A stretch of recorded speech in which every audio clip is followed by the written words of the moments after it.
Ang kwento ay nagsisimula sa isang labanan sa pagitan ng dalawang dakilang pamilya na iwinawagayway ang kanilang mga banner sa magkabilang panig. Gayunpaman, kapwa sila nagkasundo sa isang tigil putukan dahil sa isang mas malaking banta na sisira sa mundo tulad ng nangyayari ngayon. Ang kontinente ng sinaunang Japan ay kasalukuyang nakikipaglaban sa isang salot na dulot ng masamang higanteng demonyong dragon na ang pangalan ay Zord. Walang katulad ang dragon na ito at wala pang nakakatalo dito sa anumang gusto nitong gawin. Sa tuwing magigising ang dragon na ito, sinusunog nito ang mga bayan at nayon. Ngunit walang tao ang may kakayahan upang pigilan ang mga pag-atake nito para mabigyan ng oras ang mga tao na lumikas. Sa mundong ito, mayroong mag-asawang mages na inaasahan ng mga tao at nagkaanak sila ng isang batang lalaki na pinangalanan nilang Hero. Isang gabi, nang tumigil ang lahat ng labanan, sinabi ng dalawang mages sa lahat na kailangan nilang selyuhan ang dragon ngayong gabi bago pa mahuli ang lahat. Kaya naman, nagtipon ng lahat ng mga sundalo at mga taong nakabalabal, naghihintay sa paglitaw ng dragon na si Zord at tuluyang selyuhan ito ng tuluyan sa sandaling lumabas ang kulay ubeng buwan. Makikita natin ang ina ni Hero, isang tanyag na bruha na kilala sa kanyang kahangahangang paggamit ng espada at sa kanyang dalawang malalaki at umaalog na lobo. Sinadya niyang ilagay ang sarili bilang pain, kunwari nagsasakripisyo upang akitin ang dragon dahil sa alamat na mahilig din si Zord sa malalaking cocomelon tulad natin. Nang siya'y sumigaw ng tulong, dalawang kuko ang umusbong mula sa lupa at isang higanteng anino ang bumuo sa paligid ng ritual at muling ang nagising si Z. Nang magising ito, bumuga ito ng malakas na sigaw at sinimulang atakihin ang ina ni Hero, ngunit sa sandaling ito, mabilis siyang gumamit ng isang spell para palayain ang sarili at ilagay ang mga kadena sa dragon at binunot ang kanyang espada. Sa sandaling ito, nag-transform ang ama ni Hero na si Bro mula sa isa sa mga sundalo patungo sa kanyang tunay na anyo at sinimulan ang seremonya ng pagsil. Magkasama silang nagsimula ng proseso ng pagsil na bumubuo ng malalaking proteksyon na bula sa paligid ng halimaw. Subalit, sa gitna ng proseso, tinamaan si Bro ng isang pana sa kanyang likod na nagdulot ng malubhang pinsala, ngunit pinilit niyang ipagpatuloy ang seremonya ng pagsil upang hindi na muling makapaminsala pa ang dragon. Sa kwento ng anime, ginamit ng ama ni Hero ang isang spell gamit ang kanyang kamay upang iligtas ang kanyang anak, ngunit ito ay nagdulot ng permanenteng peklat sa dibdib ng bata at ng dragon. Pagkatapos nito, ginamit ng dragon ang kanyang apoy upang sirain ang buong seremonya, na nag-iwan lamang kay Hero na buhay dahil sa protektibong spell ng kanyang ama. Sa paglipas ng maraming taon, lumaki na si Hero at naghahanap ng paghihiganti laban sa lahat ng nagtaksil sa kanyang ama at nagnanais ding patayin ang dragon na Samira sa kanyang pamilya. Nakikita si Hero na naglalakad sa iba't ibang lugar, nakabalabal at may bitbit na malaking espada sa kanyang likuran. Patuloy siyang naglakad hanggang sa makarating siya sa isang bagong lungsod kung saan lahat ng pumapasok ay sinusuri ng mga gwardya. Subalit, nagulat ang gwardya nang makita ang mga mata ni Hero at pinayagan siyang pumasok ng walang problema, marahil ay nalaman niyang siya ang anak ni Bro. Naglibot si Hero sa bayan, sinusubukang mamataan ang anumang kakaiba, at nakakita siya ng iba't ibang misteryosong nilalang at kakaibang pagkain na ibinebenta. Hanggang sa mapansin ng mga tao sa lugar ang isang batang babae na nag-anunsyo ng pagdating ng isang Panginoong nagngangalang Nambuko. Tinawag niya si Nambuko, at dumating ito sakay ng isang karwahe na napapalibutan ng maraming gwardya at sundalo. Nagsimulang maghagi si Nuko ng mga tansong barya sa mga tao at tinawag silang lahat na walang kwentang mabahong magsasaka at nagutos na yumukod sa kanya. Kaagad na pinulot ng mga taga-nayon ng mga barya at nagsimulang mag-away dahil dito. Isa sa mga barya ay nahulog malapit kay Hero at sinubukan niyang damputin ito, ngunit isang batang magnanakaw mula sa lungsod na nagngangalang Peset ang umagaw nito mula kay Hero. Pinagsabihan si Peset ng kanyang grupo na huwag kunin ang pera ni Nambuko dahil ipinamamahagi ni Nambuko ang perang kinuha niya mula sa kanila. Napansin ng isa sa mga bata na mayroong Grand Troa si Lord Nambuko sa kanyang karwahe, isang bagay na magkakaloob ng kahit anong hiling at magbibigay ng lahat ng pera at pagkain na kailangan nila upang hindi na muling maghirap pa. Gayunpaman, sinabi ng kanilang leader na kalimutan na ito dahil imposible raw nakawin ang Grand Troa at kailangan na nilang umalis bago magalit ang kanilang boss. Ngunit nanatili si Peset at hindi niya mapigil ang akyatin ng karwahe matapos niyang makita ang Grand Troa. Napansin ito ni Lord Nambuko matapos maglibot pa si Hero at makita niya ang isang lalaki sa tabi ng kalsada na nagsasabing mayroon siyang bihirang crest na nagmula sa Hiroong tinalo ang masamang dragon. Ngunit iba ang kwento ng lalaki kumpara sa alam ni Hero na totoong nangyari noong araw na iyon, subalit tunay ang hawak niyang crest. Biglang inagaw ng isa sa mga batang magnanakaw ang crest mula sa kamay ng lalaki at tumakbo, ngunit mayroong higanteng bodyguard ang mga ngalakal na hinuli ang bata at itinaas siya sa hangin. Inutusan ng mga ngalakal ang malaking bodyguard na suntukin ang bata ng 3 beses at bawiin ang crest. Ngunit bago pa man nila maisakatuparan ang kanilang plano, lumitaw si Hero sa tamang oras at itinutok ang kanyang malaking espada sa pangit na mukha ng ogre na bodyguard at sinabihan ito na tanging kapag seryoso lamang siya kung kailan niya huhugutan ang kanyang espada. Sinabi ni Hero sa mga ngalakal na babayaran niya ang crest at pagkatapos ay binato niya ang lalaki ng gintong barya na doble ang halaga sa hinihingi nito. Pinakawalan nila ang bata at nagpasalamat ang mga ngalakal kay Hero sa kanyang kabaitan. Gayunpaman, sinabi ng bata kay Hero na sinira niya ang kanilang plano dahil sinusubukan niyang ipahuli ang kanyang sarili sa bodyguard para pagalitan sa pagkuha ng crest, habang ang iba pang mga batang magnanakaw sa kalye ay nagnanakaw ng mga bagay mula sa tindahan at mga wallet ng mga ngalakal. Sinabi ng bata na nagastos ni Hero ang isang kayamanan sa pagtatangkang maging mabait na tao. Noon din, inagaw ng bata ang crest mula sa mga kamay ni Hero at mabilis na tumakbo palayo kasama ang kanyang mga kaibigan sa kalye. Kalaunan, bumalik ang mga bata sa kanilang lihim na taguan sa lungsod at pinag-usapan kung paano naging isang abala si Hero at sinira ang kanilang pagkakataong magnakaw. Gayunpaman, palihim na sumunod si Hero sa kanilang base at naibalik ang crest, sinasabing pagmamay-ari niya ito at walang alam ang mga bata kung gaano ito kahalaga at kung ano ang ibig sabihin nito sa kanya. Tinanong ni Hero ang bata na nagnakaw nito kung ano ang pangalan niya, at nagpakilala siya bilang Tomet. Tinawag ng ibang mga bata si Hero na tanga at sinabing ang kanilang ninakaw ay sa kanila pa rin, kaya tumakbo si Hero at hinabol siya ng mga bata sa ibabaw ng mga bubungan at sa mga eskinita. Samantala, isa pang misteryosong lalaki na nagngangalang Juro, isang malaki at nakakatakot na nilalang na may mga peklat sa mukha, ay naroon din sa merkado at nagmamasid, at nagtatanong sa mga estranghero kung nakita nila ang isang batang may malaking espada na nagngangalang Hero, na may daladalang larawan ng bida sa isang piraso ng papel, ngunit walang sino man sa merkado ang naalala na nakita ang batang iyon. Sa kabila ng mga pangyayari, sinabi ng kasama ni Juro kay Juro na masyado na siyang maraming ninakaw mula sa kanila at ito ang unang bayan na malamang bisitahin ni Hero, sa isang grand mansion sa kabilang dako ng bayan. Sinuko ay nagdaos ng marangyang hapunan para sa kanyang mga bisita sa kabila ng kanyang pagpapanggap bilang isang simpleng merchant. Dito, lumitaw ang tunay na kulay ni Nano nang pilitin niya ang kanyang mga bisita na ibenta ang kanilang mahahalagang magic items, na nagdulot ng pag-aalala sa mga elit ng lungsod dahil sa takot sa pagtaas ng mga presyo at potensyal na kaguluhan. Tumindi ang tensyon ng aksidenteng mabasag ng isang maamong servant, na dati nang bumati kay Nanbo, ang isang bihirang jar, na ikinagalit ng lord ng lungsod. Subalit bago pa man siya makapagsalita, mabilis na nang himasok ang armadong mga gwardya ni Nano, handang ipatupad ang kagustuhan ng kanilang master. Sa pagtaas ng tensyon sa mansion, inilantad ng babae ang Grand Troa at iminungkahi ang pakikipagsosyo kay Nanbo. Natukso sa alok ngunit nag-aalangan dahil sa kanyang reputasyon, nagatubili ang lalaki. Bigla, isang maliit na dragon-like creature ang lumipad at kinuha ang crystal gamit ang kanyang dila. Mabilis na tumugon ang babae sa pamamagitan ng paggamit ng kanyang magic upang buksan ang kisame, na nagdulot upang mahulog ang nilalang at si Piset. Kinabukasan, natagpuan ni Piset ang kanyang sarili na nakagapos sa City Square, nakaharap sa parusang kamatayan. Parang may orasan, pinigilan ni Hero ang pagbitay sa kanya ng may kasanayan. Bagamat kumilos ang mga sundalo ni Nano, madali silang napigilan ni Hero. Nagalit, inilabas ng babae ang kanyang lightning magic laban kay Hero, na mahusay niyang naiwasan. Habang tumitindi ang sitwasyon, isang matibay na estranghero ang lumitaw at iniligtas si Hero mula sa panganib. Sinamantala ng babae ang pagkakataon at hinawakan ang Grand Troa, ngunit matapang na inangkin ito ni Hero bilang pag-aari ng kanyang ama, na nagdulot ng pagkabahala kay Nuko sa isang desperadong hakbang. Pinadaloy ng babae ang mahiwagang kapangyarihan ng Grand Tro, at nagpakawala ng makapangyarihang pagsabog patungo kay Hero. Dahil sa kanyang mabilis na reflex, nakaiwas si Hero sa atake ngunit hindi bago tamaan ng babae ng pagsabog. Ang puwersa ng pagsabog ay nagtulak sa kanya patungo sa bundok, na nagdulot ng malakas na pagsabog na nagpasabog sa tuktok nito. Habang lumalsetelang ang alikabok, kapwa nagliwanag ang selyo sa dagot at ang emblem sa dibdib ni Hero. Dahil sa bulag na paghahangad ng paghihiganti, nagpakawala si Hero ng sunod-sunod na atake laban sa napakalaking dragon, ngunit walang epektong napapala at madali siyang napipigilan. Nang mukhang wala ng pag-asa, biglang dumating si Juro upang tulungan ang kanyang kaibigan.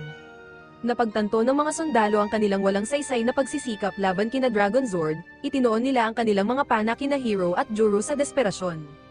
Subalit, bago pa man tamaan ng mga pana ang kanilang target, hindi inaasahang iniligtas ng alamat na dragon ang Do, ikinagulat ng lahat sa kanyang protektibong kilos. Sa isang pagsabog ng galit, inilabas ng Dragon Zord ang kanyang puot sa lungsod, winasak ang lahat sa kanyang landas bago tuluyang naglaho sa mga anino. Samantalang galit na galit ang lalaking katabi ni Nuko, si Nuko mismo ay may ngiting nasisiyahan, aninag ang ligaya sa takot na kanyang itinanim. Natutuwa siya sa pagkaalam na ang mga tao ngayon ay humihingi ng kanyang proteksyon sa harap ng ganitong terror.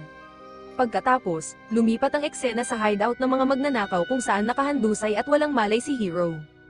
Inilahad ni Juro ang mga pangyayari noong 10 taon na ang nakalilipas nang subukan ng mga magulang ni Hiro na aiselyo ang dragon sa buffer zone, na matatagpuan sa estratehikong puso ng 3 makapangyarihang kaharian. Ang ina ni Hiro na si Kizem ay nagsakripisyo ng kanyang kaluluwa upang akitin ang dragon habang si Lord Barrow ay humawak ng kanyang kayamanang pangsilang at tinulungan si Hiro na gamitin ang Sacred Mirror. Kasama ang 100 elite mages, sinimulan nila ang ritual ng silang, ngunit sa kasamaang palad, nabigo ang kanilang mga pagsisikap. Sa kabila ng pag-intervene ni Juro para iligtas si Hiro, ang kanyang mga magulang at lahat ng magicians ay naging biktima ng naglalagablab na itim na apoy ni Dragon Zord. Nang magkamalay si Hiro, agad niyang hinanap ang dragon, hinihimok ng walang humpay na pagnanais para sa paghihiganti.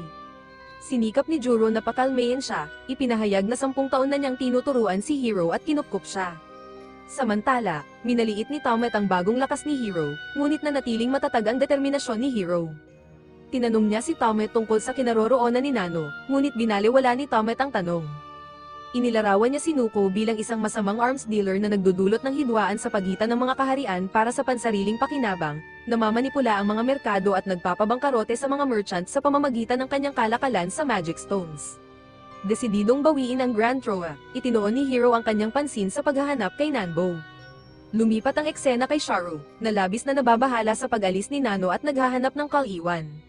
Tumungo siya sa isang magical mirror na nag-uugnay sa kanya sa carriage ni Nano sa pamamagitan ng video call. Hinarap niya si Nuko dahil sa pag-iwan sa kanya sa lungsod, ngunit nanatili itong walang pakialam, pinapahanap sa kanya si Hiro. Habang dumarami ang gutom sa tiyan ni Hiro, nanabik siya para sa isang marangyang pagkain, ngunit pinayuhan siya ni Pal upang na magtipid dahil limitado lamang ang kanilang pondo at ayaw niyang gumastos para sa isang marangyang restaurant. Nakakuha ng pansin ng may-ari ng restaurant ang kanilang pagtatalo, na may hinanakit sa kanila dahil sa paggawa ng eksena laban kay Nuko. Biglang, isang batang babae na may cat ears na nagngangalang Aaron ang nakialam, inaanyayahan sila na sumama sa kanyang brunch. Sinundan nila siya sa isang kalapit na restaurant kung saan sila sabay-sabay na kumain.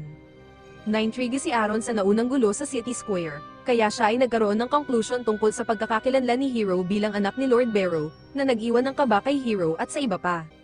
Biglaan, umalis si Aaron, iniwan silang nagtataka, lalo na si Pal Upa na umaasang siya ang magbabayad para sa kanilang pagkain. Kalaunan ng gabing iyon, si Hiro at ang kanyang mga kasama ay naghanap ng kanlungan sa base ng mga magnanakaw, sa inis ni Tomet. Gayunpaman, ang ibang mga bata ay itinuring si Hiro bilang kanilang tagapagligtas at ipinagtanggol ang kanyang presensya. Pumayag si Tomet na manatili sila ngunit natagpuan ang sarili na nakikipagtalo kay Hiro tungkol sa mga ayos sa pagtulog. Kinabukasan, tinanong ni Tomet si Hiro tungkol sa kanilang mga plano, ngunit nanatiling matatag si Hiro sa kanyang layunin na hanapin si Nuko at mabawi ang Grand Troa. Si Juro naman, ay tumangging maging sunod sa Niren at binalaan si Hiro sa kanyang mga napapansing kahinaan, pinayuhan siyang mag-ingat sa kanyang pagtugis. Tinawag niya si Hiro na hindi mahusay na swordsman na puro salita ngunit walang kasanayan. Imunungkahi ni Juro na manatili muna ang iba sa base habang pinapahusay ni Hiro ang kanyang mga kasanayan, bagaman tutol si Tomet sa ideya. Tiniyak ni Hiro kay Tomet na aalagaan sila ni Juro at pati na rin magluluto para sa kanila. Hindi nagtagal, sumang-ayon ang mga bata, at pagkatapos, nagtungo sina Hiro at Juro sa disyerto. Sa malawak na kalawakan ng disyerto, iminungkahi ni Juro na magsanay si Hiro sa level 1 sa pamamagitan ng pakikipaglaban sa mga simpleng at mahihinang slimes. Ngunit sa tila tuwirang gawain, nahihirapan si Hiro kahit nahatiin lang sila sa dalawa, lalong hindi sila masaktan, ipinapakita ang kanyang kawalan ng kasanayan. Habang tumitindi ang pagkadismaya, biglang lumitaw mula sa mga buhangin ng isang sand dragon, na nakapagpagulat dahil sa nakakatakot na presensya nito. Sa isang desperadong pagtatangka upang makuha ang atensyon, sinubukan ng Hiro na magpakitang gilas ngunit palaging nabibigo ang kanyang mga pagsisikap. Bigla, isang payat na babae na may kakaibang anyo ang lumabas mula sa bibig ng dragon, ikinagulat ng lahat. Lumapit siya sa Hiro at inilapat ang kanyang ulo sa dibdib nito, nagpapakita ng hindi pangkaraniwang pamilyaridad. Bukod dito, matapang niyang ipinahayag ang kanyang nais na samahan ng Hiro sa kanyang paglalakbay, isang bagay na hindi kailanman naisip ng Hiro. Kapansin-pansin ang pagkataranta ni Hallupa habang ipinapakilala ang kakaibang dalagang si Seido, habang mukhang nabigla ang Hiro. Bago pa man nila lubos na maproseso ang sitwasyon, inatake ni Juro si Seido ngunit pinigilan siya ng Hero. Patuloy ang kakaibang kilos ni Seido habang abala siya sa pagpulot ng kung ano-ano sa sahig ng disyerto. Samantala, sinamantala ng iba ang pagkakataon upang tumakas pabalik sa kanilang base kung saan pinamunuan ng Hero ang paghahanda ng pagkain para sa kanila. Sa kalaunan, malalim ang pag-iisip ng Hero, pinagninilaya ng hindi pangkaraniwang presensya ni Seido. Biro ni Tom na tila nagpapahiwatig na siya ay isang desperadong binata na tiyak na nabighani sa kanya, na nagdulot ng inis na reaksyon mula sa Hero. Bagamat naiinis, hindi maalis ng Hero ang pag-aalala sa tila pag-iisa ni Seido. Nagbigay si Tom ng pananaw, ipinaalala sa kanya na sila rin ay nag-iisa ng walang magulang, at nag-alay ng pakikiramay sa pagkawala ng mga magulang ng Hero kahit matagal na itong nangyari. Samantala, sa lungsod, patuloy ang paghahanap ni Sharo at ng kanyang mga sundalo kay Hero, ngunit walang tagumpay. Bigla, sa kanilang pagkagulat, lumitaw si Seido, na nagdagdag ng isa pang antas ng misteryo sa isang sitwasyong nakakalito na. Nagbago ang eksena patungo sa isang lumulutang na palasyo sa lupain kung saan napupunta ang mga pag-asa para mamatay. Sa loob nito, si Nuko, ang mastermind sa likod ng maraming kasamaang gawain, ay nag-review ng mga ulat sa kalakalan at inutusan si Dr. Bahara na ihanda ang mga armas para sa paparating na digmaan sa kanyang laboratorio. Sa kabila ng mga mahalagang bagay na nakataya, ipinahayag ni Dr. Bahara, sa hindi malamang dahilan, ang pag-aalala para sa kagalingan ni Seido.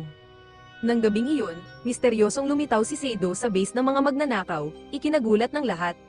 Naranasan ni Tom ang pangkaraniwang sandali sa buhay ng isang Chad nang mabigani siya sa kanyang kagandahan sa una, ngunit mabilis siyang nairita sa kanyang kaprityosong ugali. Idinagdag ni Seido ang lasa sa kanyang kakaibang ugali sa pamamagitan ng pagbabala kay Hero na susundan niya ito kahit saan siya magpunta, na para sa akin ay tunog medyo kangki. Pagkatapos, tinukso ni Tom ang Hero, na iminungkahi na ang kanyang misyon na tapusin si Dragon Zord ay pansamantalang itinigil dahil nakahanap siya ng bagong pag-ibig. Umigting ang tensyon sa pagitan ni Hero at Tom hanggang sa uminit ang kanilang pagtatalo hanggang sa pumagitna si Seido. Sa wakas ay nagpakita ng kaunting katinoan sa pamamagitan ng paghila kay Hero palayo upang pahupain ang sitwasyon. Kinabukasan, nagtungo sina Juro at Palupa sa pamilihan para mamili ngunit nalaman nilang halos wala na silang pera. Samantala, naglakbay si Hero sa disyerto kasama si Seido upang pagbutihin ang kanyang mga kasanayan sa pakikipaglaban. Muling nakaharap ni Hero ang mga slimes ngunit nahirapan siya muli. Bigla, isang lobo ang sumugod sa kanila at inatake sila. Sa desperadong tangkang magpahanga kay Seido, matapang na nakipaglaban si Hero sa lobo ngunit agad siyang nalupig at bumagsak habang ang lobo naman ay lumipat ng atensyon kay Seido. Sa huling lakas, tinangka ni Hero na ipagtanggol si Seido ngunit sa kanyang pagkagulat, nanatiling kalmado si Seido at biglang bumagsak ang lobo sa tabi niya. Ipinakita ni Seido, na palaging kakaiba, na siya pala ay nakatulog bago ang atake ng lobo. Napansin ang sugat sa balikat ni Hero, madali itong pinagaling ni Seido gamit ang kanyang mahika, ikinagulat niya. Kalaunan, nagawang ibenta ni Hero ang lobo kapalit ng gintong barya ngunit nagreklamo siya sa kakarampot na kita. Nabago ang kanyang mood nang makita niya ang isang lalaki na hinihila ng mga sundalo patungo sa sapilitang paggawa sa minahan ng Magic Stone. Hindi makatiis sa gayong kawalang katarungan, pinakiusapan ni Hero si Seido na maghintay habang siya ay nakialam at hinamon ng mga sundalo na palayain ang lalaki, ngunit sinalubong siya ng karahasan at mabilis na natalo at binugbog ng mga sundalo. Matapos mahuli, nakulong si Hero kasama ang lalaking sinubukan niyang iligtas. Ibinunyag ng lalaki ang malungkot na katotohanan na ang mga ipinadadala sa minahan ay hindi na nakakabalik, hudyat para kay Hero na magplano ng pagtakas gamit ang kanyang peking badge, sa kabila ng pagkadismaya ng lalaki. Samantala, lumalala ang pagkabahala ni Sharo nang hindi gumana ang kanyang magic mirror, at malaman ang pagkakahuli at pagkakakulong ni Hero sa palasyo. Agad na kumilos si Sharo upang makialam, habang sa isang madilim na eskinita, abala si Tomet sa paghahanap ng paraan upang matunton si Hero, ngunit di inaasahang sinundan siya ni Seido. Habang tumitindi ang tensyon, ang kanyang presensya ay nagdulot ng hindi inaasahang pagbabago sa problemadong sitwasyon ni Tomas. Sa palasyo, nagnitngit sa galit ang Panginoon ng lungsod nang makialam si Nuko sa kanyang mga gawain. Nang matuklasan niyang nawawala ang kanyang ledger mula sa taguan nito, napagtanto ng Panginoon na nanganganib ang kanyang mga lihim dahil sa banta ni Tomas na ibubunyag ang kanyang mga gawain. Naharap sa isang dilema ang Panginoon, kinalaunan, naabutan sina Tomet at Seido ng mga Royal Guard sa isang ambush, ngunit swerteng dumating sina Juro at Palupa sa tamang oras upang mabawi ang ledger, na nagbigay daan sa kanilang pag-secure sa kalayaan ni Hero at ng iba pang mga bilanggo. Kinabukasan, sinubukan ni Hiro na paalisin si Seido, pinapayuhan siyang iwan siya sa kanyang pagsasanay, ngunit patuloy pa rin si Seido sa pagsunod sa kanya, at hindi na makayanan ni Hiro ang kanyang kakatwang ugali, lalo na habang nagsasanay. Sa pagtatangkang maglaan para sa kanya, inalok ni Hiro si Seido ng gintong barya para bumili ng pagkain. Samantala, nakatagpo ni Seido si Aaron na nag-alok sa kanya ng imbitasyon sa isang partikular na lugar. Habang nagsasanay si Hiro, nadismaya siya sa paulit-ulit na gawain ng pakikipaglaban sa mga slimes at nagmakaawa kay Juro na umalis na lamang, ngunit sinalubong lamang ito ng isang nakainsultong pagtanggi. Sa kabilang banda, sinamahan ni Seido si Aaron sa isang hot spring kung saan ibinunyag ni Aaron ang mga bulong-bulungan tungkol sa nakapagpapagaling na katangian ng tubig. Nilinaw niya na bagamat kayang pagalingin ng tubig ang mga sugat, hindi nito kayang buhayin ang mga patay. Sa kabilang dako ng lawa, pinagmamasdan ni Sharish Sharo ang kanilang pakikipag-ugnayan, na nakakuha ng pansin ni Aaron. Samantala, natagpuan ni Tomet at Palupa ang isang flyer na nag-aanunsyo ng isang quest na nag-aalok ng gantimpala na 300 gintong barya kapalit ng paghuli sa isang halimaw. May kumpiyansa sa kanilang kakayahan kasama si Juro, nagtungo sila sa lugar ng pagsasanay ngunit nagulat sa nakitang si Juro at Hiro ay naglalaban. Binigyan ni Juro si Hiro ng masakit na katotohanan, sinabing ang pag-asa lamang sa Grand Roll ay hindi sapat upang talunin si Dragonzord. Binigyang diin niya ang pangangailangan na matutunan ng maraming kasanayan, ipinaalala kay Hiro ang pagkabigo ng 100 mages na selyuhan ang dragon. Sumiklab ang inis ni Hiro sa mga salita ni Juro, humantong ito sa pisikal na konfrontasyon kung saan inatake ni Hiro si Juro sa galit ngunit agad itong nasawatan ng matatag na depensa ni Juro. Nagmadaling lumapit sina Palupa at Tomet sa tabi ni Hiro upang alamin ang kanyang kalagayan habang inihayag ni Juro ang kanyang intensyon na dalhin si Hiro sa Healing Springs para sa paggamot. Habang naglalakbay, pinagmamasdan ng mga gwardya ni Nano ang kanilang grupo papunta sa Healing Springs. Habang nararanasan ni Hiro ang himalang kapangyarihan ng mga springs, nagulat siya sa bisa nito.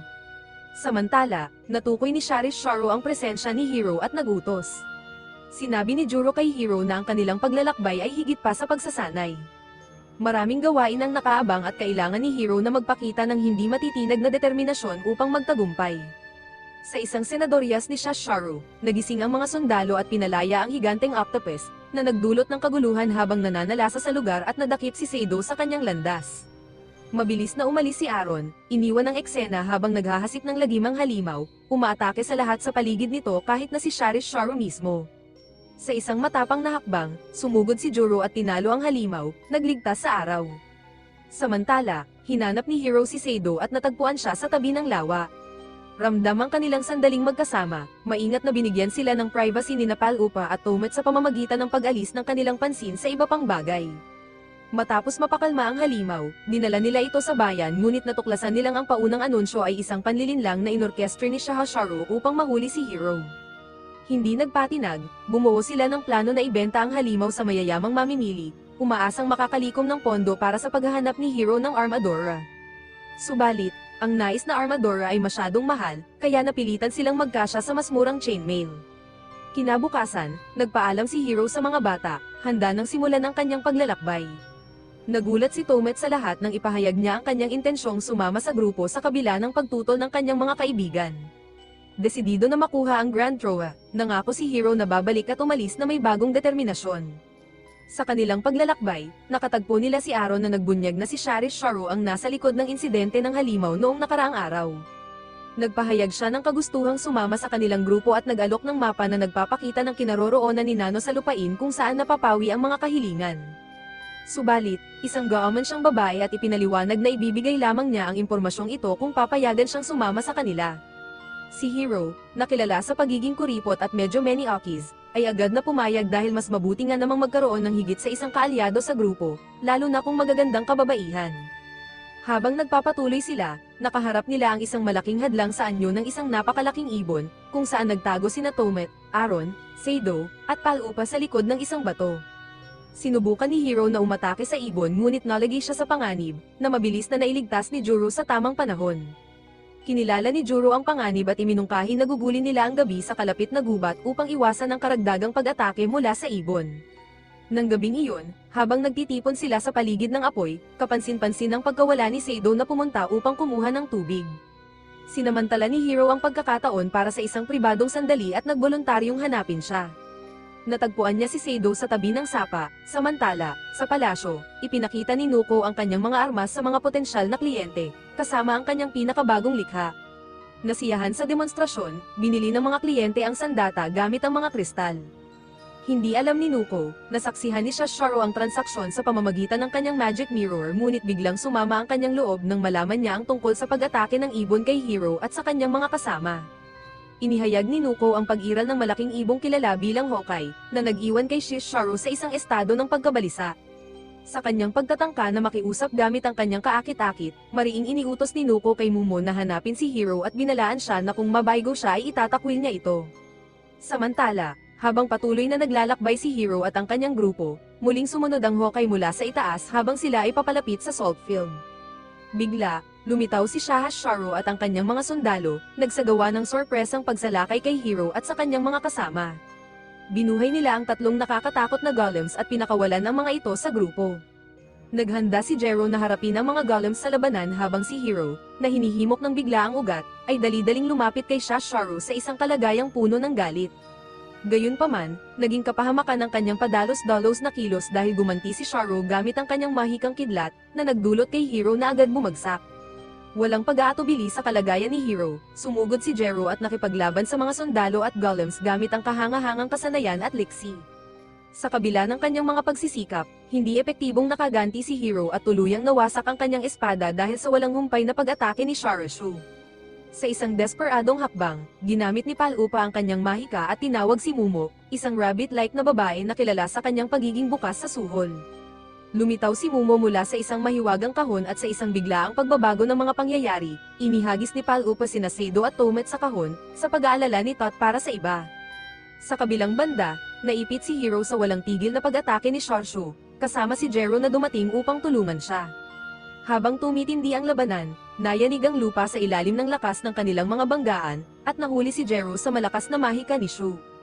Sa isang malupit na pagpihit, binalaan ni Shasharo na papatayin niya si Jero kung hindi susunod si Hiro. Pinuspos ng galit at desperasyon, sumabog ang damdamin ni Hiro at sumailalim siya sa isang nakakatakot na pagbabagong anyo, nagtataglay ng hindi mapigil ang kapangyarihan, at nagpakawalan ng nakakasirang atake na tinamba ang mga sundalo at nagtanim ng takot sa puso ni Sharishu.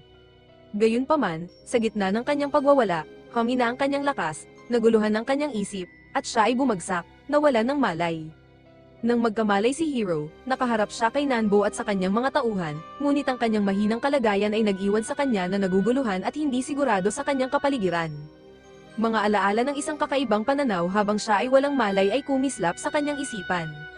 Samantala, muling lumitaw si Mumo at ang mahiwagang kahon kasama si Seido, na naghahanap kay Hiro, habang si Palupa ay nag-aatubiling nagbayad ng malaking halaga upang matugunan ang mga hinihingi ni Mumo. Sa ibang lugar, nakipagkita si Nuko sa kanyang mamimili, isang individual na nakasuot ng marangyang damit, sabik na inspeksyonin ang mga alok ni Nano. Sa background, nakatali ang isang berdeng orc sa krus habang tatlong lalaki ang nakagapos malapit. Hindi nila alam, abala ang doktor sa paghahanda ng kanyang imbensyon nang biglang bumalat ang isang pagsabog ng pulang liwanag sa orc at sa mga lalaki. Sa kanilang pagkamangha, ang mga individual ay nag-merge sa isang monstrous ENT, na nagdulot ng papuri mula sa babaeng saksi sa tagumpay ni Nano sa pagpagsama ng mga tao at isang orc. Habang palihim na pinagmamasdan ni Hiro ang tagpo, ipinahayag ng doktor ang kanyang pagkadismaya sa miscalculation, inaasahang magiging mas malakas ang nilikha. Bigla, lumitaw si Hiro mula sa mga anino, hinahamon si Nuko sa isang duel habang parehong handa na sa labanan. Napagtanto ni Hiro na wala na siyang espada, ngunit hindi nagpatinag, nakipaglaban siya kay Nuko ng santukan, ngunit napatunayang walang saysay ang kanyang mga pagsisikap dahil agad siyang natalo. Sa kabila ng kanyang pagkatalo, iginiit ni Hiro ang pagbabalik ng Grand Roa, ngunit sinagot siya ni Nano na ang artifact ay lehitimong pag-aari niya. Habang nanguhuli si Hiro ng mga sundalo, ipinaalam sa kanya ni Nuko na siya ay inaanyayahang dumalo sa isang espesyal na pagtitipon. Samantala, pinag-iisipan ni Juro ang misteryosong kakayahan ni Hiro na puksain ng kanilang mga kaaway, at biglang lumitaw si Aaron, sa inis ni Palupa. Pagkatapos, inihatid sina Jiro, Tomet, at Seido sa isang marangyang tent, iniwan sina Aaron at Palupa sa labas. Sa labas ng tent, inasikaso ni Nanbo ang kanyang mamimili na naghahanda ng marangyang piging. Nagmadali si Sharo na lumapit kay Nanbo upang humingi ng paumanhin sa kanyang kabiguan na mahuli si Hiro, ngunit sa kanyang sorpresa, Pinuri ni Nanbo ang lakas ni Hiro at binigyan ng gantimpala si Sharu at ang kanyang mga tauhan ng isang bag ng pera. Labis na natuwa, niyakap ni Sharu si Nuko bilang pasasalamat. Bumalik sa lugar ng pagsubok, pinagmasdan ni Juro at ng iba pa ang kalahating taong orc, na nagtulak kay Juro na maghinala sa pagkakasangkot ni Nano sa paglikha ng nilalang. Sa loob ng tent, natagpuan ni Hiro ang kanyang sarili na nakagapo sa isang silya habang pumapasok si Nuko na may daladalang mga instrumento ng torture, na may balak na pilitin ang mga lihim mula kay Hiro sa pamamagitan ng sakit. Sa tumindang kuryosidad, tinanong ni Nuko si Hiro tungkol sa kanyang koneksyon kay Dragon Zord, ang malevolent na dragon. Bilang tugon, tinanong ni Hiro kung bakit interesado ang isang simpleng mangangalakal tulad ni Nuko sa gayong masamang entidad. Si Nuko ay nagpahayag ng kanyang rasyonal, ipinaliwanag niya na ang kaguluhan na dulot ng mga aksyon ni Dragon Z ay magdudulot ng pangangailangan sa mga armas sa maraming bansa, na magpapataas ng kanyang mga kita. Sa gitna nito, handa na sanang simulan ni Nuko ang kanyang interogasyon nang biglang may kaguluhan sa labas ng tent. Ang buyer, na galit sa hindi magalang na pagtrato sa kanya, ay gumawa ng eksena. Samantala, sinamantala ni Hiro ang gulo upang makalas ang kanyang paa at makuha ang kanyang badge gamit ang kanyang maliksi na mga daliri. Ginamit niya ang badge para putulin ang mga tali sa kanyang mga kamay at makalaya. Sa kabilang banda, maingat na binubuo ng doktor ang kanyang pinakabagong imbensyon, ngunit na-detect ng kanyang sensors ang presensya ni Seido sa malapit. Nagtungo siya upang siyasatin ito, nang maglaon, sa loob ng tent, nagawa ni Hiro na palayain ang kanyang kamay mula sa tali ngunit nadapa dahil nakatali pa rin ang kanyang kaliwang kamay. Biglang pumasok ang doktor dala ang kanyang sensor at nagulat sa scent na dala ni Hiro na nagpaalala sa kanya kay Seido. Tinanong niya si Hiro tungkol sa lokasyon ni Seido habang lihim na pinuputol ni Hiro ang tali sa kanyang braso. Sa labas, masayang nagdiriwang sina Sharu at ang mga sundalo sa inakalang kabutihan ni Nano. Samantala, nagdududa pa rin ang doktor sa interes ni Seido kay Hiro. Sa huli, nakawala si Hiro at kinonfronta ang doktor. Kahit patuloy ang pagsasalita ng doktor tungkol kay Seido at sa koneksyon nila ni Hiro, napagtanto ni Hiro na magkaugnay ang kanilang kapalaran. Kinilala ng doktor ang bond na ito at hinimok si Hiro na alagaan si Seido. Subalit, nagpahayag ng pag-aalinlangan si Hiro, natatakot na baka hindi niya matupad ang pangakong ito dahil sa torture ni Nano. Sa isang hindi inaasahang pagliko, inalok ng doktor si Hiro ng lason, iminungkahi ito bilang paraan para muling makasama si Seido sa kabila ng kanilang kasalukuyang pagsubok. Sa una, nag-alinlangan ng binata, pinagnilayan ng bigat ng kanyang desisyon bago tuluyang ininom ang lason. Sa labas ng tent, namataan ni Juro at ng iba si Hiro na bumagsak mula sa itaas, agad na hinimok ni Juro ang mabilis na pag-alis nang hindi na nagtatanong pa. Sa loob ng tent, nagngangalit si Nanbo sa galit laban sa propesor na matapang na hinahamon si Nanbo na tapusin ang kanyang buhay. Gayunpaman, kinilala ni Nuko ang halaga ng doktor sa kabila ng kanilang konfrontasyon, na kinikilala ang kahalagahan ng kasanayan ng doktor. Hindi nag-aalala, na natiling matatag ang doktor, pinapalakas ng hangarin na protektahan si Hiro alang-alang kay Seido. Na-intriga, tinanong ni Nuko kung alam ba ni Hiro ang tunay na pagkakakilanlan ni Seido. Gayunpaman, ipinahayag niya na aalisin niya si Seido sa lalong madaling panahon, at ang balitang ito ay nagpapaluha sa mga mata ng doktor. Nagpalit ang eksena sa isang lumang minahan kung saan isiniwalat ni Aaron na mayroong malawakang operasyon sa pagmimina na isinasagawa upang kumuha ng magic stones. Lumapit si Seido kay Hiro at naamoy ang natatanging scent ni Dr. Bahara. Samantala, sinusubukan ni Juro na unawain ang mga cryptic na pahayag ng doktor tungkol sa puso ni Hiro, na tila naiiba sa kanyang sarili at posibleng nakaugnay kay Dragon Zord. Hinihinala ni Juro na maaaring naganap ang palitan ng puso sa pagitan ni Hiro at ni Dragon Zord, na nagpapaliwanag sa irregularidad sa tibok ng puso ni Hiro. Iminungkahi ng teoryang ito na ang ama ni Hiro, na hinimok ng desperasyon, ay maaaring nag-orchestrate ng palitan sa isang tangka na palabasin ang nakatagong mga kapangyarihan sa loob ni Hiro. Lumilitaw ang mga kapangyarihang ito kapag nakararanas si Hiro ng matinding emosyon tulad ng galit at pagkawalang pag-asa, na nagiging sanhi upang siya ay pansamantalang mag-transform sa isang halimaw na nilalang. Bagaman maingat si Juro tungkol sa teorya, naaayon ito sa mga pangyayaring nasaksihan nila sa kanilang mga paglalakbay. Nag-iisip si Hiro na kung siya ay mamamatay, maaaring matulad din ang kapalaran ni Dragon Zord. Hinihimok ng malalim na pagnanais na maghiganti para sa trahedyang sinapit ng kanyang mga magulang, nagpa siya si Hiro na harapin ang kanyang kamatayan. Sa isang cathartic na pagsabog, pinakawalan ni Hiro ang kanyang kinikimkim na galit at lumabas ng tent. Sumunod sa kanya sina Jero at Palupa, ngunit pinigilan ni Tom at si Aaron na sumama dahil itinuturing niyang masyadong personal ang usapin para sa kanyang pakikilahok. Samantala, sa palasyo, ipinagdiriwang ni Sharo ang regalong ibinigay sa kanya ni Nanbo. Gayunpaman, ang kanyang pagkabalisa ay nagtulak kay Sharo na gamitin ang kanyang mga winged eyes upang lihim na subaybayan ang mga kilos ni Hiro. Habang papalapit si Hiro sa isang desyertong nayon, biglang nanambalik ang mga alaala kay Juro, na nag-iwan sa kanya ng labis na pagkabigla. Puna ni Tomet sa kakatuwang kapaligiran ng nayon, na nagudyok kay Juro na kumpirmahin ang kanyang mga hinala at himukin ng iba na suriin muna ang pinsala bago magpasya kung mananatili sila. Habang nag-e-explore sa nayon, naharap si Juro sa isang nakakatakot na bisyon mula sa kanyang nakaraan, nakita niya ang silweta ng kanyang kabataan na nagbalik ng mga alaala ng masakit na pagdurusa ng kanyang mga magulang. Pinahirapan at inusig sila dahil tao ang kanyang ina habang ang kanyang ama ay may pagkakahawig sa isang halimaw. Pinaniniwalaan ng mga denizen ng Monster Village na ang ina ni Juro ang sanhi ng kanilang mga kapahamakan, ngunit matapang na ipinagtanggol ng ina ni Juro ang kanyang ama.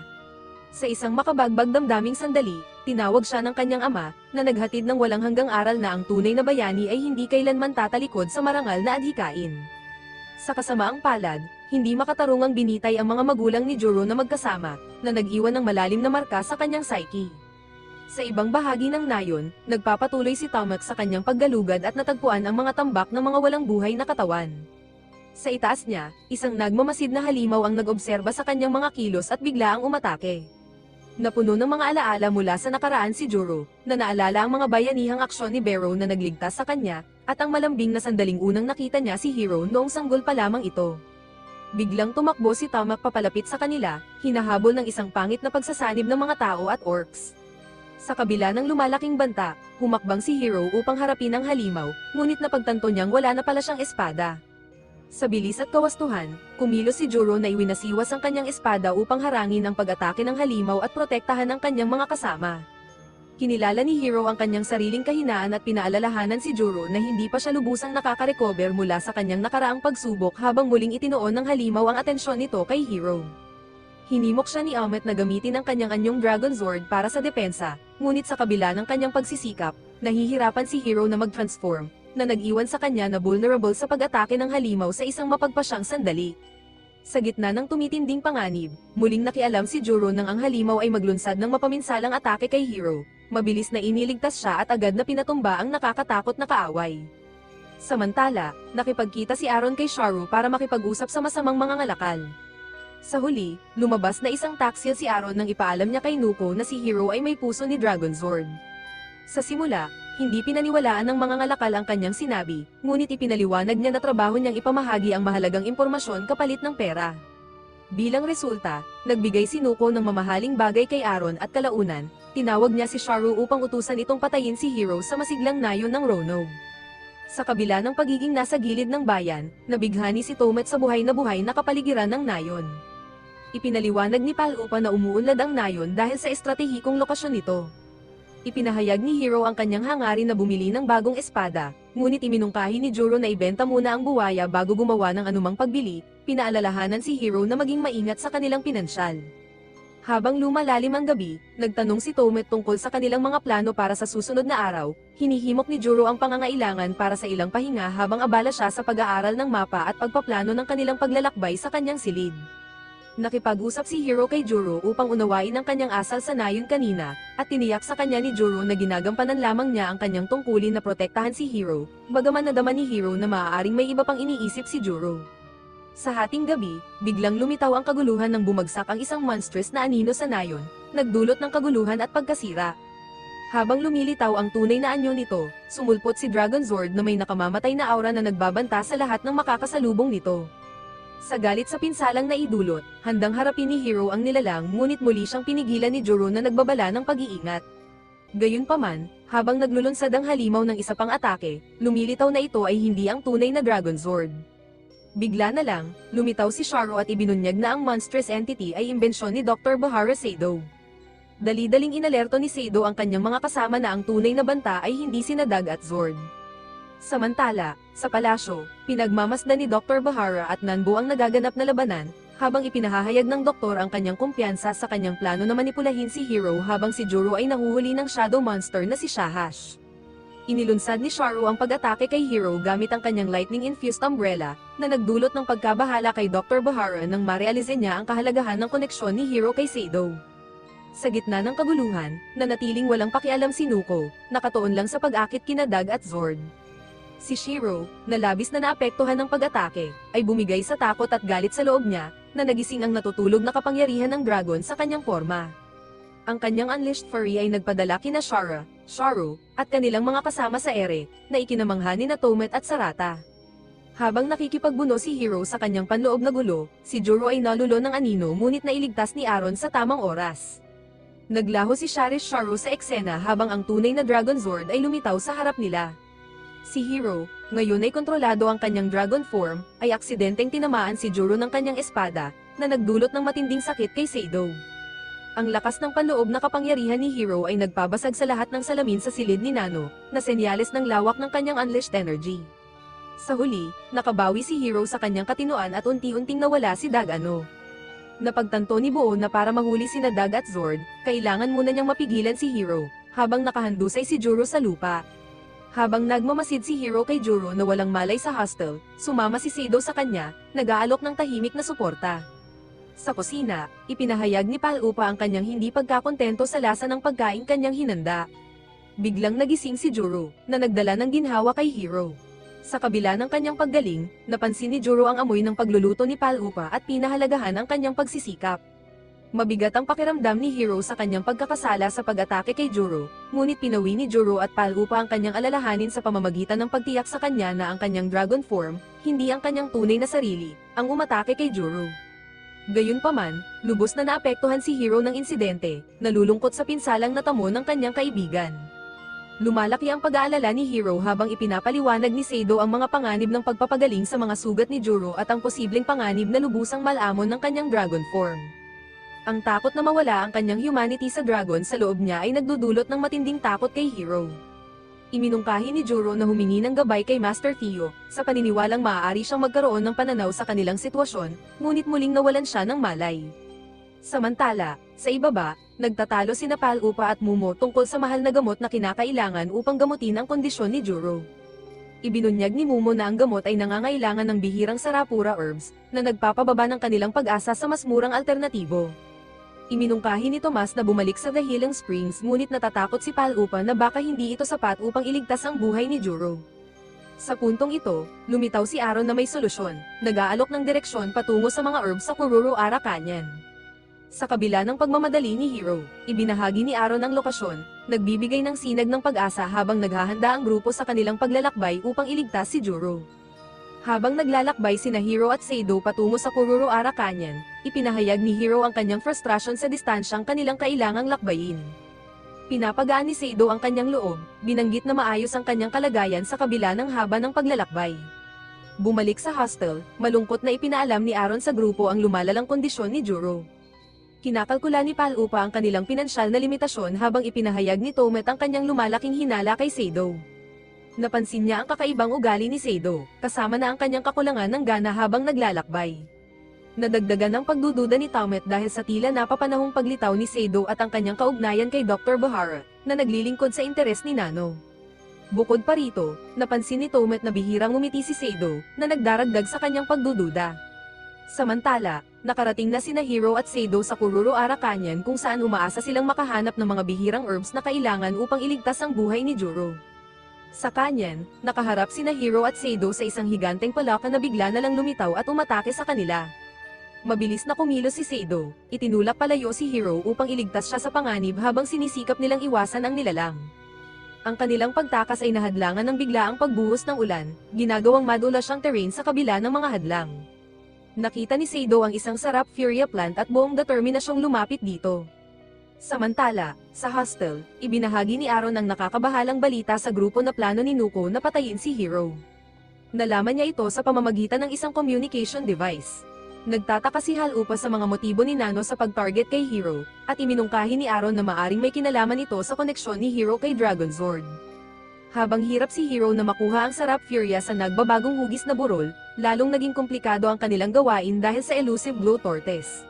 Sa hostel, pinag-usapan ng grupo ang koneksyon ni Hiro sa mga plano ni Nano. Napagtanto nila na ang pagbisita ni Hiro sa lugar ni Nano ay may kaugnayan sa mana mula sa kanyang ama at sa katotohanang dala niya ang puso ng nilalang na responsable sa pagkamatay ng kanyang mga magulang. Dagdag pa ni Aaron, isinaayos ni Nuko ang isang peking balita tungkol sa pagkakadakip kay Dragon Z para maghasik ng hidwaan sa tatlong kaharian.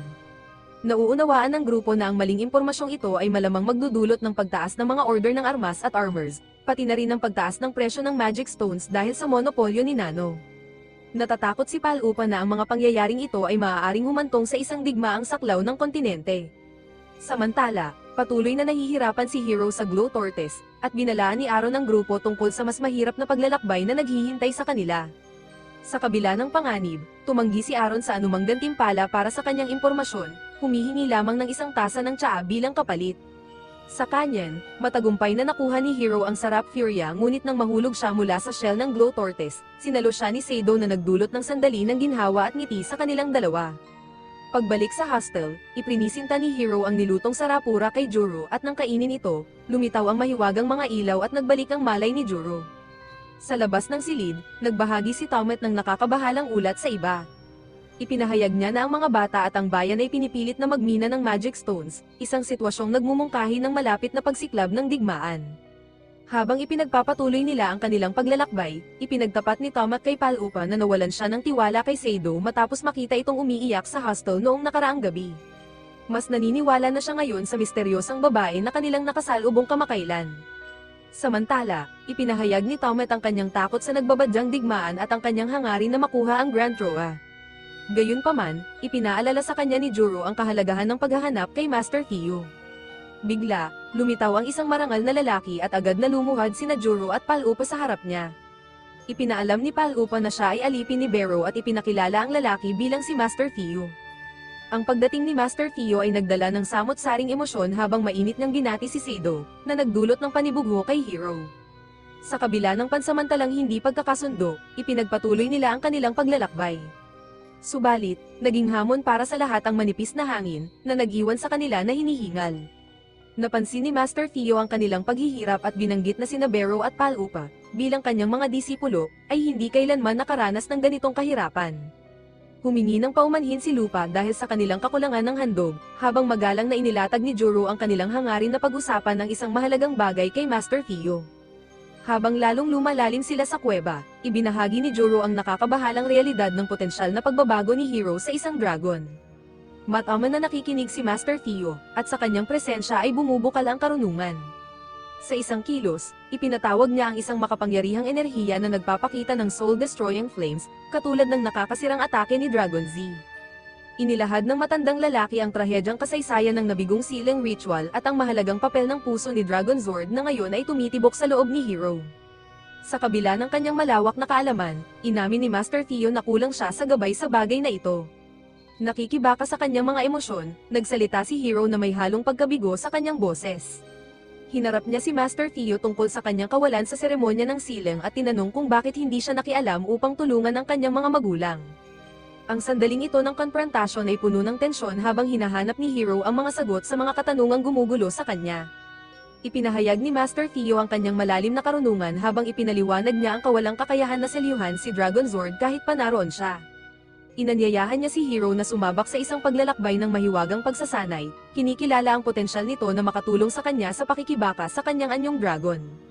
Paglabas nila mula sa kuweba, lumikha si Master Theo ng mga gawain para sa bawat miyembro ng grupo, isang banayad na patnubay na iniangkop sa kanilang mga lakas at pangangailangan. Sa pagharap sa isang mahirap na gawain, sinubukan ni Hero na sundan ang isang liko-likong linya upang matuklasan ang isang tuwid na landas sa kanyang mga hakbang, isang metaporikal na paglalakbay na naglalayong paunlarin ang mas malalim na pag-unawa sa sarili sa gitna ng mga komplikasyon ng buhay. Sa kanyang pagharap sa konseptong ito, natuklasan ni Hero ang isang simpleng ngunit malalim na ehersisyo, ang pagyupi at pag-ayos ng isang papel, isang paglalakbay ng pagtuklas at pagbabago sa sarili na kanyang sinisimulan. Nahihirapan naman si Pal-upa na unawain ang lalim ng mga turo ni Master Theo, nakikipagbuno siya upang mahuli ang kanilang kahalagahan. Samantala, masigasig na binabantayan ni Aaron ang mga ulat mula sa palasyo ni Nano, mabigat ang kanyang puso sa timbang ng nagbabadyang digmaan. Habang tumitindi ang mga tensyon, natatakot siya sa hindi maiiwasang pagsiklab ng labanan. Sa gitna ng kanilang pagsasanay, hinimok ni Pal-upa si Hero na panatilihin ang kanyang focus, binibigyang diin ang kahalagahan ng konsentrasyon. Subalit, Kumuha ng di inaasahang liko ang patnubay ni Master Theo nang utusan niya si Hiro na itapon ang papel na may imahe ni Seido, na nagdulot ng protesta mula sa batang lalaki na mahigpit na kumakapit dito bilang isang mahalagang alaala. Hinihinala ni Master Theo ang umuusbong na relasyon sa pagitan ni Hiro at Seido, maingat niyang pinagmamasdan ang kanilang pakikitungo. Sa gitna nito, bumalik si Juro na may dala niyang nahuling biktima, isang patunay sa kanyang kahusayan sa kalikasan. Gayunpaman, muling nabaling ang atensyon ng ituro ni Master Theo kay Hiro ang isang tila mahirap na gawain, ang pagkuha ng isang bato. Ang pananaw ni Seido sa ginintoang barya bilang isang magandang bato ay nagdaragdag ng natatanging himig sa ehersisyo, pinapatingkad ang kanyang pananaw sa tila kahirapan nito. Nabighani, inutusan ni Master Theo si Hiro na ihagis ang bato sa anumang lugar na gusto niya. Habang lumilipad ang bato, naglabas ito ng mahinang liwanag, tumataas ang interes ni Master Theo at nadama ang isang hamon na masigasig niyang tinanggap. Samantala, sa palasyo, si Shisharo ay nakikipaglaban sa isang pakiramdam ng kalungkutan, umiikot ang kanyang emosyon sa loob niya. Sa kabila ng kanyang panloob na kaguluhan, nanatili siyang mapagpakumbaba, at nang magtanong ang kanyang alipin tungkol sa kanyang mga naisin, umiling lamang siya bilang tugon. Hindi niya maipaliwanag ang pinagmulan ng kanyang kalungkutan, sa halip, tinawag niya ang pangalan ni Nano, marahil ay naghahanap ng aliw o patnubay sa gitna ng kanyang panloob na pagkabalisa. Sa harap ng yungib, nagbahagi si Master Theo ng karunungan tungkol sa Coco Blade, ipinapakita ang kapangyarihan nito kahit na walang pisikal na espada. Sa simula ay may pag-aalinlangan si Hiro ngunit sinubukan pa rin niya ang teknik, nagulat sa kanyang sarili nang ang kanyang atake ay tumama sa bato. Sa kabila ng tagumpay na ito, nananatiling walang kamalayan si Hiro sa kahalagahan ng kanyang nagawa. Samantala, sa palasyo, mahina ang pakikipag-ugnayan ni Shisharo sa kanyang alipin bago siya tawagin ni Nanbo. Nasa sabik sa pagkakataong ito, masigla siyang nagtungo upang makipagkita sa kanya. Sa loob ng yungib, humingi ng patnubay si Juro kay Master Theo patungkol kay Hiro. Inilarawan ni Theo ang mga katangian ni Hiro at pinatunayan na bagamat hindi siya mahusay sa espada, ang tunay niyang talento ay nasa mahika. Kinikilala ito ni Juro ngunit ipinahayag niya ang kanyang nais na ipagpatuloy ang pagsasanay kay Hiro sa swordsmanship, nais niyang suportahan siya. Tiniyak ni Master Theo kay Juro na magkasama, maaari silang magbigay puri sa kani-kanilang lakas, ang kadalubhasaan ni Juro sa swordsmanship at ang kahusayan ni Hiro sa mahika. Sa palasyo, abala si Nuko sa pagmonitor sa kanyang makina.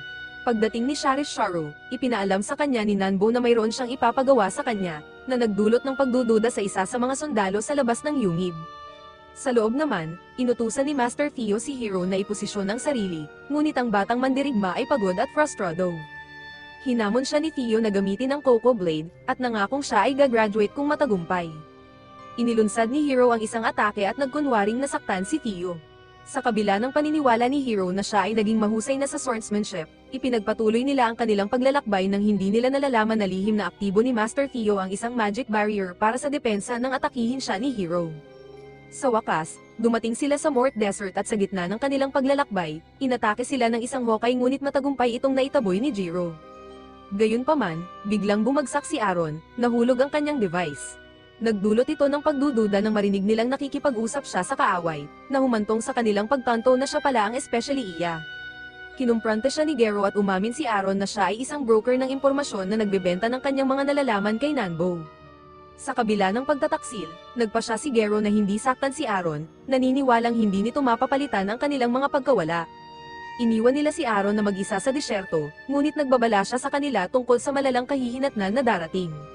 Sa palasyo, sa kabila ng pag-aalala ng kanyang bantay, determinado si Shisharo na tuparin ang gawain ni Nano. Pumasok siya sa makina kung saan nakipagtulungan siya kay Dr. Bahara.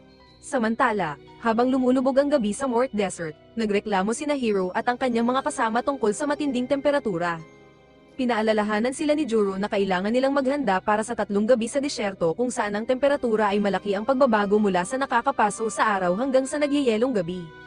Habang nagpapatuloy sila sa pagtawid sa disyerto sa gitna ng bagyo ng buhangin, nahaharap ang grupo sa mga hamon. Samantala, sa kaharian ng Saint of Moria, naghahanda ang mga knight para sa digmaan, naniniwalang nabuo na ang alyansa ni Vaynes at Iceline at na nasa ilalim ng kanilang kontrol si Dragonzord. Sa disyerto, natuklasan ni Hiro at ang kanyang mga kasama na paubos na ang kanilang tubig at nahulog si Palupa sa isang butas ng buhangin. Nakatagpo sila ng isang grotesque at formidable na monster. Inutusan ni Juro si Palupa na huwag gumalaw upang hindi lalong lumubog, ngunit sa kabila ng kanyang pagsisikap, nagpanik si Palupa at lalo pang lumubog. Hindi siya matulungan ng grupo, ngunit nakakagulat na si Aaron, ang babaeng madaldal, ang nagtapon ng lubid upang iligtas si Palupa. Bagamat nailigtas, nanatili siyang galit kay Aaron, na ipinaliwanag na lumalayo sila sa kanilang patutunguhan na Iceline Kingdom. Samantala, 3 araw nang nagdarasal ang hari dahil sa takot na maaaring magtulungan ang Van Loads at Street Amoria laban sa kanila at nag-aalala rin sila sa posibleng paghuli kina Doug at Zord. Sa Mort Desert, nahuli sa sandstorm ang grupo ni Hero, nagkahiwa-hiwalay sila. Nagkamalay si Palupa na kasama si Aaron, na nagsabi na siya lang at si Palupa ang kanyang natagpuan. Sa kabila ng pag-aalala ni Palupa para sa kanilang mga kasamahan, iminungkahi ni Aaron na magtungo sa Oasis upang maaari silang magkita-kita muli doon. Determinado na hindi mamatay sa disyerto, pinangunahan ni Aaron ang paglalakbay habang hirap maglakad si Palupa, ngunit tumanggi siyang pasanin siya ni Aaron.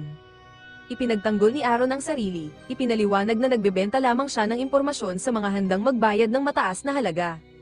Inamin niya na lumapit siya kay Nanbo upang subukang makuha ang Grand Tra, ngunit bumigay si Palupa at nawalan ng malay. Samantala, magkasama sina Hero at Sado sa lamig, at kitang-kita ang pag-aalala sa mukha ni Sado. Kinabukasan, nagising sina Arin at Palupa, at napansin ni Palupa ang isang bug na nangongolekta ng hamog sa katawan nito. Sinubukan niyang gayahin ang pag-uugali ng bug ngunit hindi niya ito nagawa.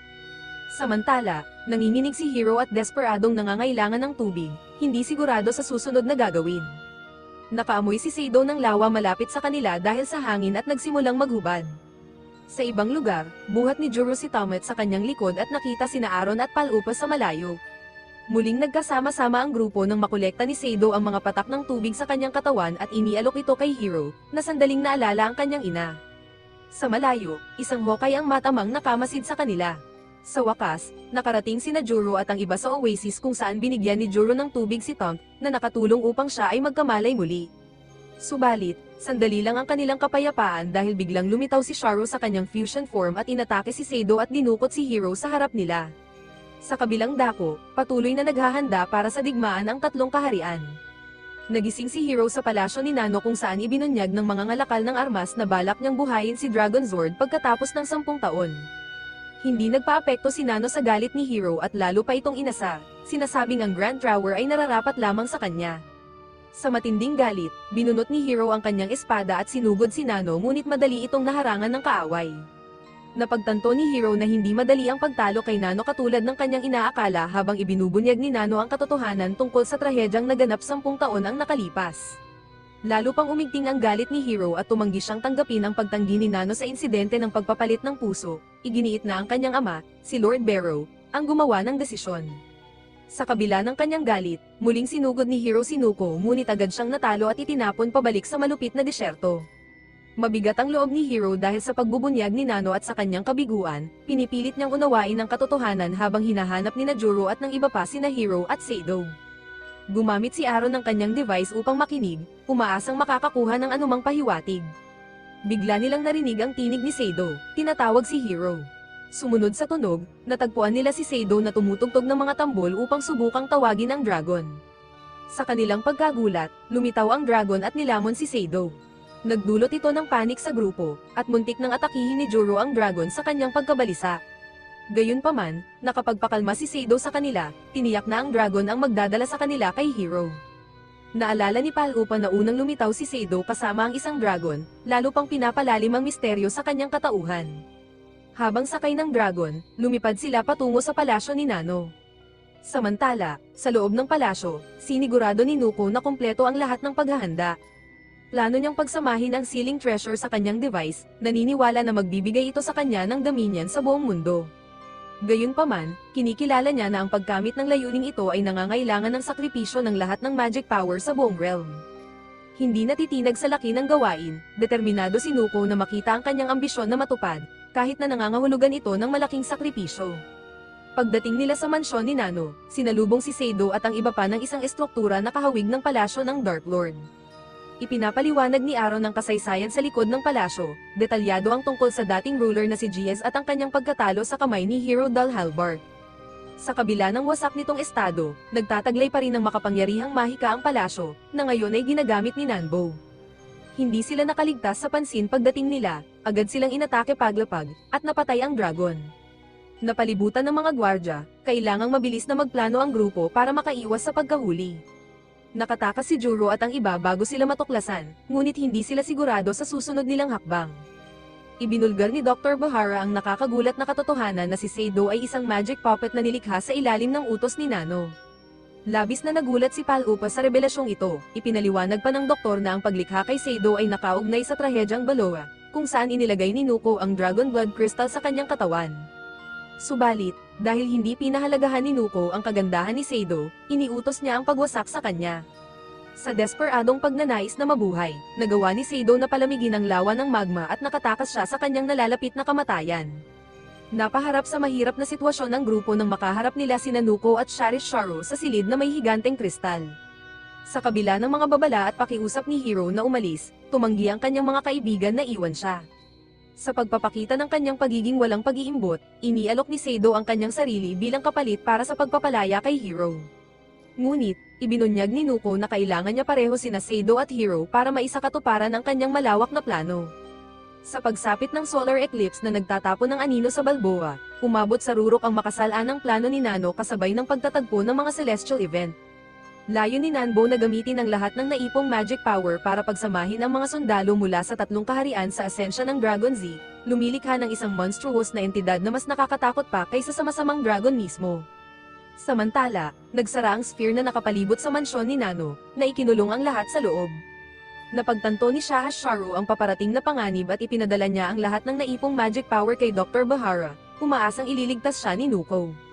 Subalit, lumitaw si Nuko at pinawi ang anumang pag-asa sa kaligtasan, idinedeklara na ang lahat sa loob ng mansyon ay magiging bahagi ng kanyang grandeng balak. Sa nakakakilabot na revelasyong ito, nagiging malinaw ang sitwasyon para sa mga nasa loob ng kuko ni Nano. Habang tumitindi ang sitwasyon sa loob ng mansyon, nagbago ang kumpiyansa ni Shahashu sa galit nang maunawaan niya ang tunay na lawak ng pagtataksil ni Nanbo. Samantala, hinarap ni Juro si Dr. Bahara upang humingi ng mga sagot tungkol sa pinanggagalingan ng takot na nagpipigil sa mahika sa loob. Ibinunyag ng doktor na ang kanyang tunay na katawan ay nasa Balboa, at ang kasalukuyang anyo na kanyang ginagalawan ay isa lamang puppet. Habang si Juro ay nagtatangkang iligtas si Hiro at Seido, sinugod siya ni Dr. Bahara, na nagdulot sa kanya ng matinding pinsala at pagbagsak. Samantala, sinamantala ni Nuko ang pagkakataon na ito upang gamitin ang kanyang mahika, tinawag si Seido at iniutos na sumunod sa kanyang mga utos. Nasa ilalim ng kontrol ni Nano, sumailalim si Seido sa matinding pagbabago, nagiging sisidlan siya upang ikalat ang takot. Ngunit, biglang natigil ang mga plano ni Nano nang tumigil sa pagtibok ang puso ni Dragon Zord na nasa loob ni Seido. Sa kabila ng kaguluhan at gumubuhong mansyon, desperadong lumapit si Palupa kay Mumo upang humingi ng tulong. Subalit, hinihingi ni Mumo ang mataas na presyo para sa kanyang tulong, iniwan si Palupa at ang iba pa na magtipon ng anumang mapagkukunan na mayroon sila sa isang desperadong tangka upang mabuhay. Habang umiiral ang kaguluhan sa loob ng sphere, inihahanda ni Mumo ang magic cannon, umaasang makalikha ng butas para sa kanilang pagtakas. Sa isang malakas na pagsabog, nabutas ng cannon ang sphere, na nagbigay daan kay Palupa, Juro, at sa iba pa upang tumakas patungo sa kaligtasan sa Balboa.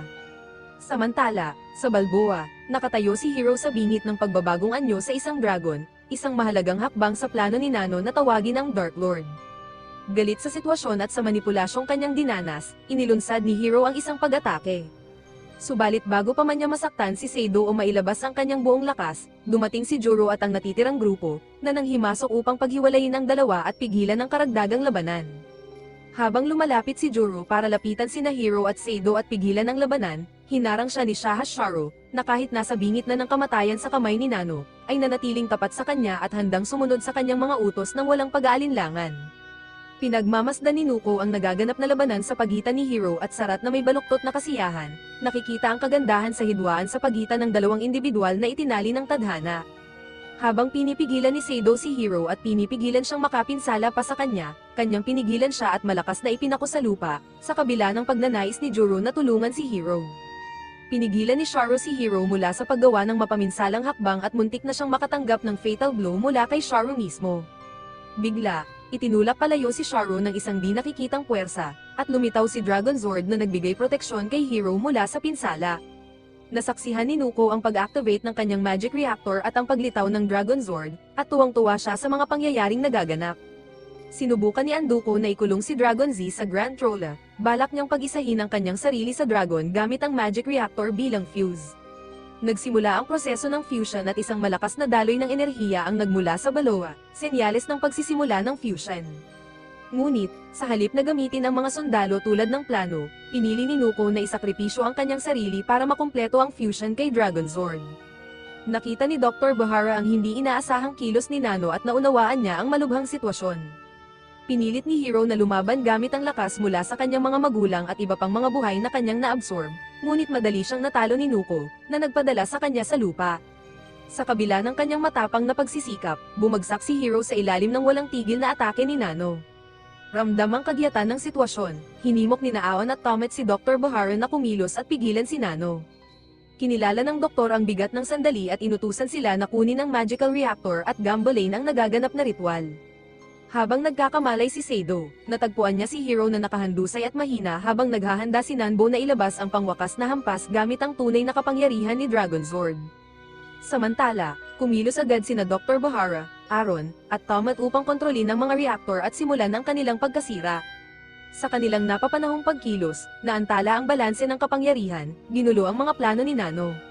Sa kabila ng kanilang pagsisikap, nanatiling matatag si Nuko sa kanyang mapanirang layunin, tinawag ang soul-destroying flame na handang palabasin ang nakapipinsalang puwersa kay Hero. Sa isang sandali ng pagkasuklem at determinasyon, humugot si Hero ng lakas upang kumilos, hinihimok ng halo ng dalamhati, galit, at resolusyon. Nasaksihan niya ang pag-alay ni Seido ng sarili niya upang iligtas siya, labis siyang nadama ng emosyon habang tinatangka ni Nuko na isakatuparan ang kanyang panghuling nakakawasak na atake. Nahanap ni Hero ang lakas ng loob para lumaban pabalik, pinutol ang braso ni Nano sa isang mabilis at tiyak na hakbang, at sa wakas ay hinarap niya si Nanbo ng harapan, tinusok ang puso nito gamit ang kanyang espada sa kabila ng pagkakamangha ng kontrabida na ang isang simpleng tao ay makakagawa ng ganoong sugat. Hawak ang Grand Troa, tinipon ni Hero ang lahat ng kanyang natitirang lakas at katapangan, hinaharap ang makapangyarihang Dragon Zord, alam na ang kanyang sariling puso ay nasa loob ng matibay na anyo ng dragon. Habang nagbabantang nakatayo ang Dragon Zord sa kanya, gumawa si Hero ng matapang na desisyon. Ginamit niya ang kapangyarihan ng Grand Troa para mahawakan ng Coco Blade, ang mismong sandata na minsang nagsil ng kapangyarihan ng dragon. Sa isang tiyak na saksak, itinarap ni Hero ang espada sa puso ni Dragon Zord. Umugang ng malakas ang dragon habang nanginginig ito nang tumagos ang blade sa dibdib ni Dragon Zord, pinalaya ang puso ni Hero mula sa pagkakahawak ng dragon, lumipad ito palaya mula sa sinaunang bilangguan nito. Sa sandaling tagumpay at ginhawa, tinanggap ni Hero ang kanyang puso, nadama ang paggan ng kanyang pasanin habang niyakap niya ang kanyang naibalik na sarili. Habang tinitingnan ni Hero ang walang buhay na anyo ni Seido, ang mungkahi ni Juro ay umalingaw-ngaw sa kanyang isipan. Na may bigat sa puso, lumapit siya kay Seido at gumawa ng mahigpit na desisyon, inilagay ang kanyang kamay sa dibdib ni Seido, tinipon ni Hero ang lakas ng loob para ilipat ang kanyang sariling puso sa katawan niya. Naganap ang isang himalang pagbabago habang muling nabuhay si Seido, may banayad na init, muling tumibok ang puso ni Hero sa loob niya, muling binuhay siya mula sa bingit ng kamatayan. Sa isang nakamamanghang pagpapakita, nagsimulang mawala ang anyo ng dragon, naglaho sa isang ulan ng marilag na liwanag na nagkalat sa langit sa itaas habang natatapos ang kadiliman. Sa gitna ng mga pangyayari, sinikap ni Palupa na makuha ang nabasag na mga piraso ng Grand Troa, ang kanyang mga matay kumikislap sa mga iniisip ng yaman at kapalaran. Subalit, pinilit ni Aaron at Tomet, na hinihimok ng kanilang sariling mga pagnanasa, na maglaban-laban sa sirang relic. Sa gitna ng gulo, nadulas mula sa kanilang pagkakahawak ang Grand Troa at nahulog sa lupa, nabasag ito sa mga pirasong hindi na maaaring maayos habang natutuklasan ni Juro ang katotohanan tungkol sa bagay na pinaniniwalaan nilang Grand Troa. Nahihirapan si Palupa na tanggapin ang pahayag, gayunpaman, ipinaliwanag ni Juro na ang nakatagong mga kakayahan sa mahika ni Hero ang nagpahintulot sa kanya na epektibong gamitin ang heirloom laban kay Nanbo, isang kaalaman na lumitaw habang nagsasanay si Hero kay Master Theo, ipinahayag ang lalim ng hindi pa natutuklasang potensyal ni Hero. Habang nasasaksihan ni Seido ang mga luha ni Hero, nagulat siya sa kanyang emosyonal na pagpapakita, naging dahilan upang siya'y mataranta sa kanyang presensya. Sa kabila ng kanyang pagkabigla, hinanap niya si Dr. Bihara, lamang upang malaman na hindi nakaligtas ang kanyang ama sa labanan. Samantala, umatras ang mga sundalo ng tatlong kaharian, hudyat ng pagtatapos ng tunggalian. Ang interbensyon ni Aaron, na pinasigla ng kanyang mga koneksyon sa mga hari, ay nagsiguro ng kapayapaan sa buong lupain. Sa isang nakakagulat na pagliko ng mga pangyayari, lumitaw si Mumo, ipinaalala sa kanila ang kanilang utang sa gitna ng bagong natagpuang katahimikan. Sa kabilang banda, nagbigay daan ang mga luha ni Shoshu sa kagalakan habang nalaman niya ang tungkol sa isang pinalayang batang babae, muling ipinanganak at pinalakas ng fusion, yakapin ang kanyang bagong natagpuang kaligayahan habang ipinagdiriwang ni Shoryu ang paghahayag habang sila'y nagpaalam kay Dr. Bahara sa isang tahimik na libing. Inasar ni Natometh at ang iba pa si Hiro sa kanyang walang pag-iimbot na pagbibigay ng kanyang puso kay Seido. Sa kabila ng kanilang biruan, naghiwalay sila ng maayos, gayunpaman, tinanggihan ni Hiro ang tatak bilang isang mage, sa halip ay pinili niyang yakapin ang kanyang pagkakakilanlan bilang isang wandering swordsman.